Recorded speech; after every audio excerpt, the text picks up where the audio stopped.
Assalamualaikum warahmatullahi wabarakatuh. Selamat datang di Horror Story bersama saya Jojo. Apa kabar teman-teman semua? Aku harap kalian dalam keadaan sehat dimanapun kalian berada dan dimudahkan segala urusan kalian semua. Mulai hari ini, nama channel ini resmi kami ganti menjadi Horror Story, di mana sebelumnya kami hanya terfokus pada cerita mistis pendakian. Dengan bergantinya nama channel, kami tidak hanya terfokus pada cerita mistis pendakian saja, melainkan mencakup lebih luas lagi. Semua cerita yang berbau horor akan kami angkat tanpa merubah konsep channel ini, yaitu kami hanya mengangkat kisah horor nyata, baik yang ditulis narasumber maupun orang kedua atau penulis. Kali ini, admin akan menceritakan masih seputar pendakian horor. Cerita ini ditulis oleh Mas Buyung di salah satu grup di Facebook. Mas Buyung menulis pengalaman yang dialami oleh Rio dan teman-temannya saat mendaki Gunung Argopuro. Mereka mengalami banyak pengalaman mistis dalam pendakian ini. Bagaimana kisah lengkapnya? Simak video ini sampai selesai.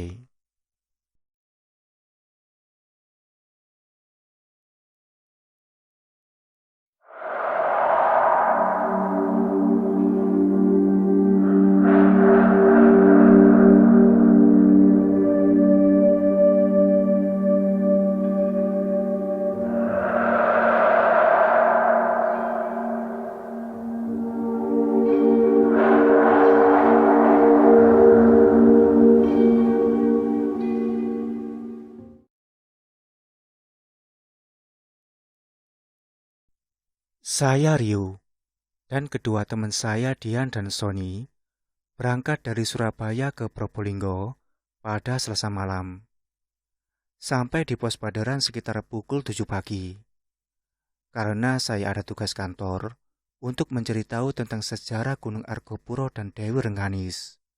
Jadi sebelum mendaki, saya dan Dian singgah ke rumah tokoh masyarakat di sana.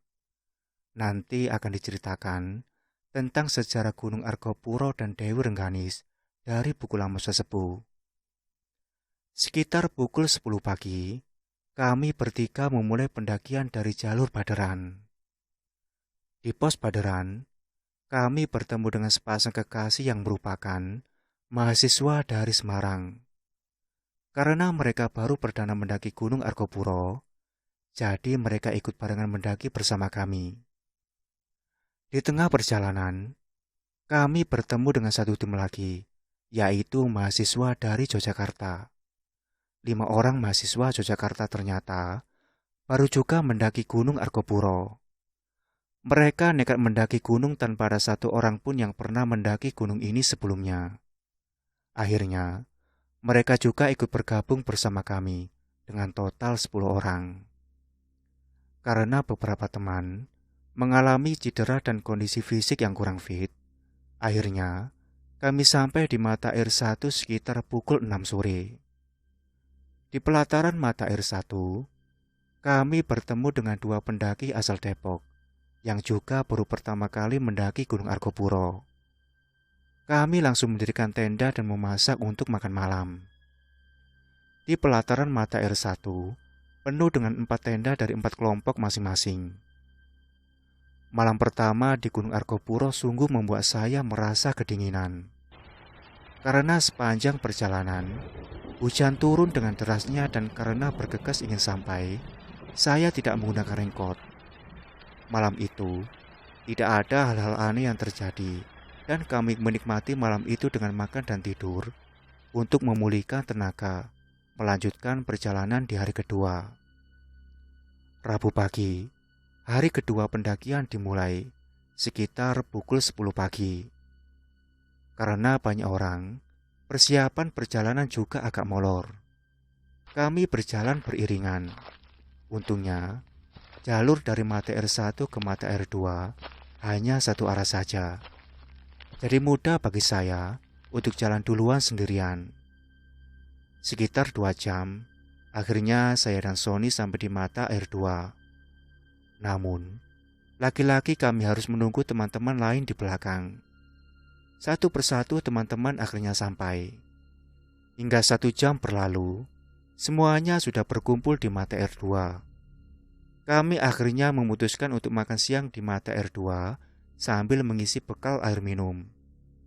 Sekitar pukul 1 siang, kami kembali melanjutkan perjalanan. Saya sarankan, kalau naik gunung jangan ramai-ramai. Nunggunya kelamaan kalau ramai-ramai. Beberapa kali kami di barisan depan harus menunggu semua teman-teman di belakang terlihat. Karena tidak ingin mereka tertinggal jauh, hingga akhirnya kami sampai di pelataran Cikasur sekitar pukul 5 sore. Selama perjalanan, beberapa kali hujan turun. Kali ini, saya tidak ingin basuh kuyup konyol lagi dan sikap menggunakan raincoat. Tim kami memilih mendirikan tenda di bekas bangunan rumah yang beratap. Sedangkan 3 tim lainnya mendirikan tenda di tanah kosong tak jauh dari tenda kami. Malam pun membawa aura dingin di Cikasur. Semua pendaki memilih beristirahat di dalam tenda masing-masing. Sekitar pukul 10 malam, Andi, salah satu pendaki asal Yogyakarta, mendengar ada langkah kaki mendekat ke tendanya. "Mas Soni," ucap Andi menegur orang di luar tenda. Namun, tak ada sahutan siapapun. "Mas Dian," Andi kembali memanggil nama temanku. Namun, lagi-lagi tidak ada sahutan apapun. Andi dan keempat temannya saling pandang.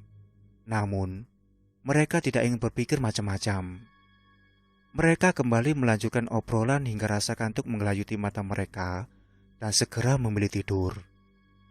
Keesokan paginya, Andi datang ke tenda kami dan langsung menanyakan siapa yang semalam keluar tenda dan menuju ke tenda mereka. "Loh, kami semua di tenda aja kok semalaman. Gak ada yang keluar tenda," ujar Dian. "Oh, kirain Mas Soni atau Mas Dian yang ke tenda kami. Waktu saya panggil, gak ada balasan. Suara langkah kaki juga gak terdengar lagi. Kalau teman-teman dekat tenda pasti saya tahu. Tapi suara langkah kaki itu terdengar jauh dari tenda kami," kata Andi. Kami pun hanya tersenyum mendengar cerita Andi dan kembali melanjutkan packing barang. Sekitar pukul 10 pagi, kami melanjutkan perjalanan kembali. Kami menargetkan maksimal 2 jam bisa sampai ke Cisentor. Karena kami akan melanjutkan pendakian ke puncak Gunung Argopuro dan Dewi Rengganis pada siang harinya.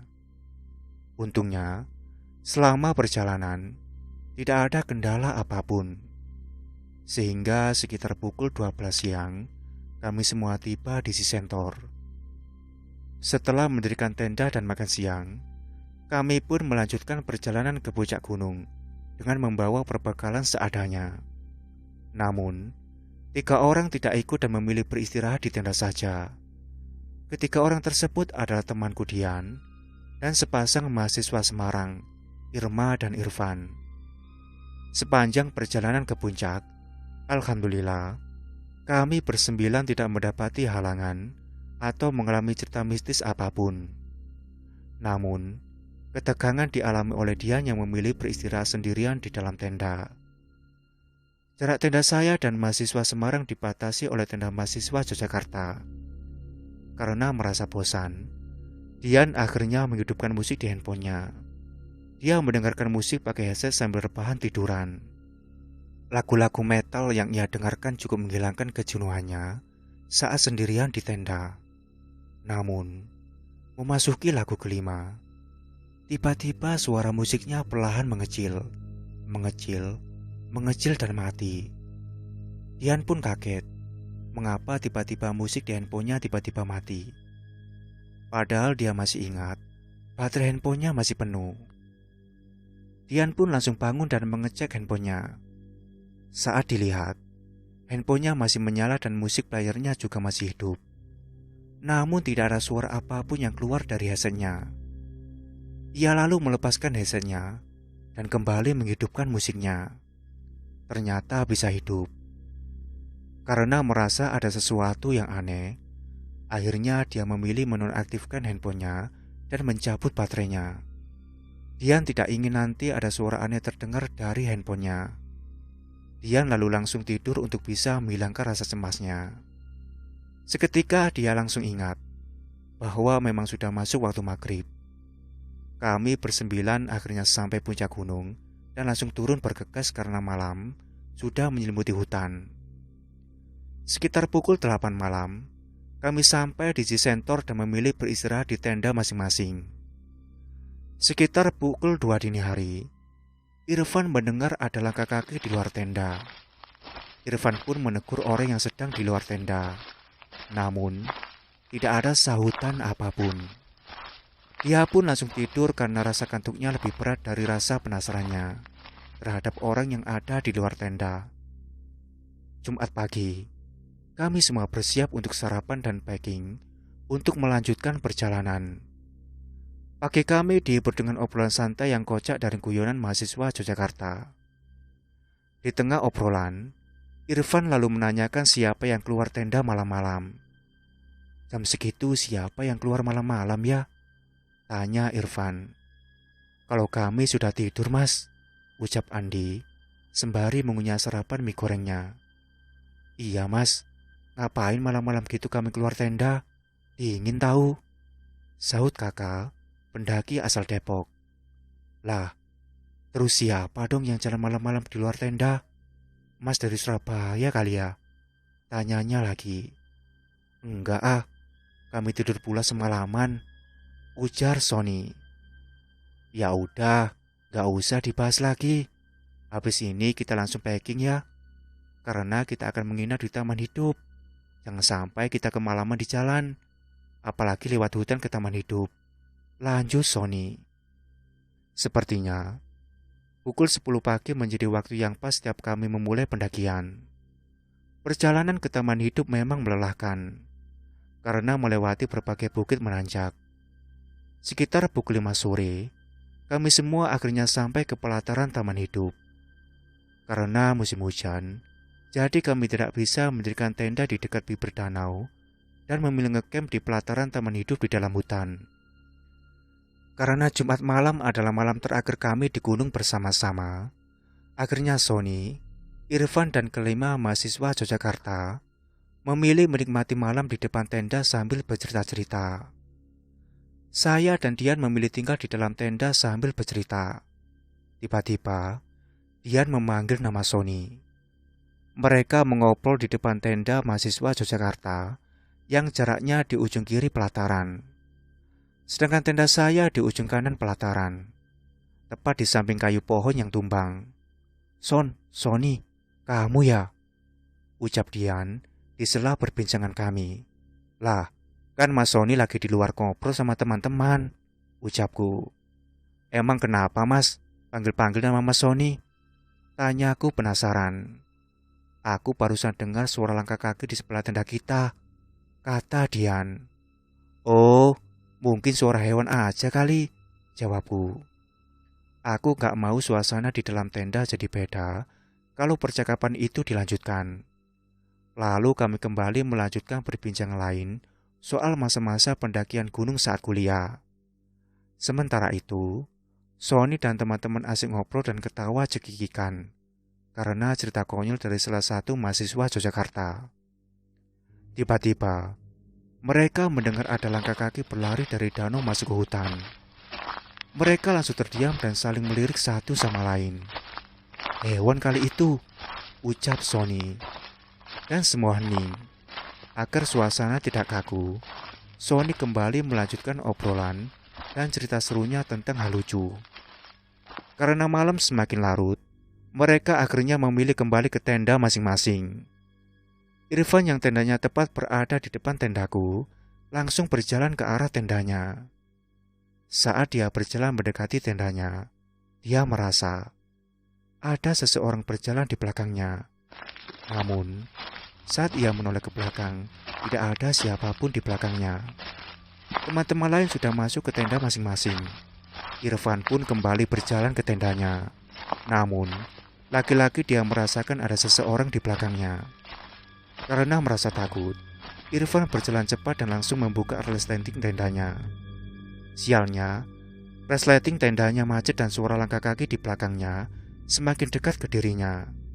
Irfan pun merasakan ketakutan yang luar biasa. Saat suara langkah kaki itu hampir dekat darinya, resleting tenda akhirnya terbuka dan Irfan langsung loncat ke dalam tenda tanpa membuka alas kakinya. Irfan langsung menutup resleting tendanya tanpa berani melihat keluar tenda. Setelah melepas sandal dan meletakkan di sudut tenda, Irfan langsung masuk ke sleeping bag. Sedangkan Irma sejak tadi sudah tidur pulas. Mas, bangun mas.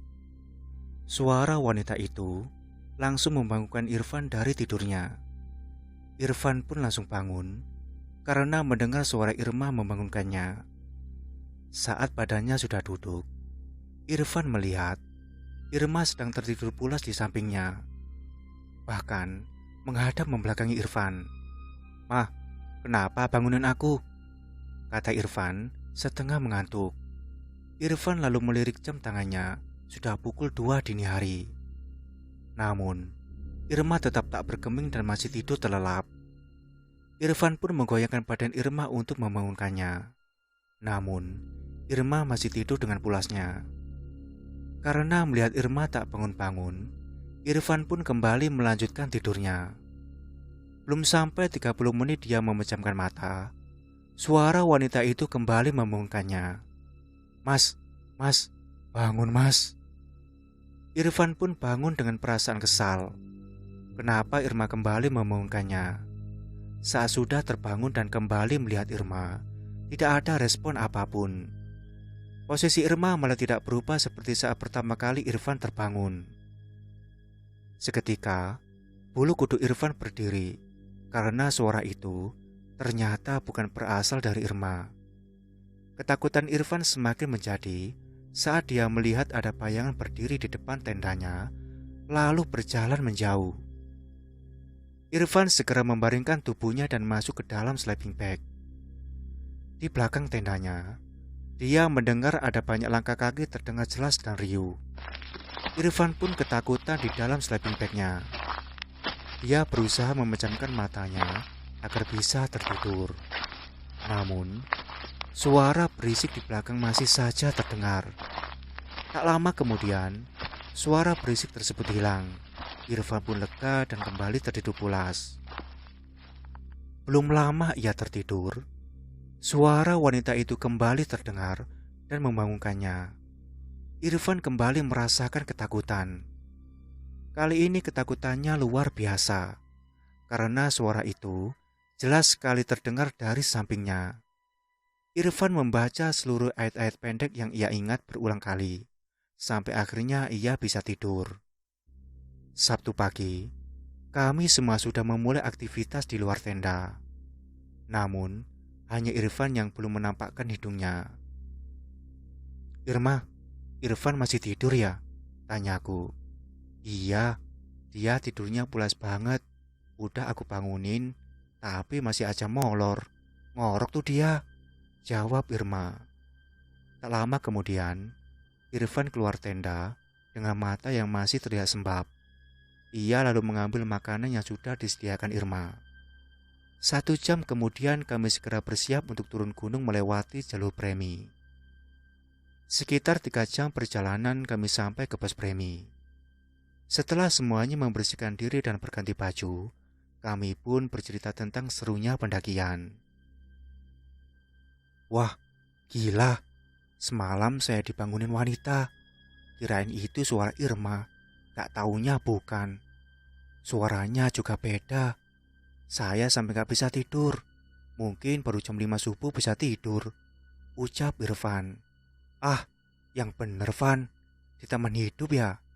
tanya Andi. "Iya, pas kita bubar habis ngobrol di depan tendamu. Waktu ke tenda saja, saya diikutin dari belakang. Pas noleh ke belakang gak ada siapapun. Apesnya lagi horor gitu. Resleting tenda macet lagi. Mana tambah cemas saya," lanjut Irfan. Mendengar itu, semua langsung tertawa. Saat menaiki mobil charteran menuju ke kota Situbondo, saya dan Dian memilih duduk di kursi depan, tepat di samping sopir taksi. Nama Pak Sobrinya adalah Pak Alim, nama samaran. Kami berdua bercerita tentang kisah mistis saat pendakian. Pak Alim langsung senyum-senyum mendengar cerita kami. Menurutnya, apa yang kami alami selama pendakian belum apa-apa dibanding cerita pendaki sebelumnya. Kamu masih mending, suara musiknya mati saja. Lah, ada pendaki lain gitu juga, malah lebih serem. Waktu mendengar musik dari handphonenya, tiba-tiba musiknya mati. Lalu lagunya hidup lagi.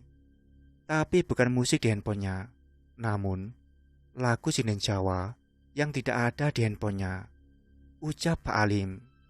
Sama juga, pendaki itu mendengarkan musik di Cisentor waktu maghrib. Makanya kalau lagi maghrib atau sendirian, jangan dengerin musik. Nanti bisa terdengar lagu lain. Lanjut Pak Alim. Kalau suara perempuan itu, ya mungkin saja temanmu dibanguni sama Dewi Rengganis. Lanjut Pak Alim. Tapi saya emang ngerasa Pak, di hutan menuju ke taman hidup itu auranya beda, kataku. Akhirnya, mereka tiba di rumahnya masing-masing dengan selamat. Wassalamualaikum warahmatullahi wabarakatuh.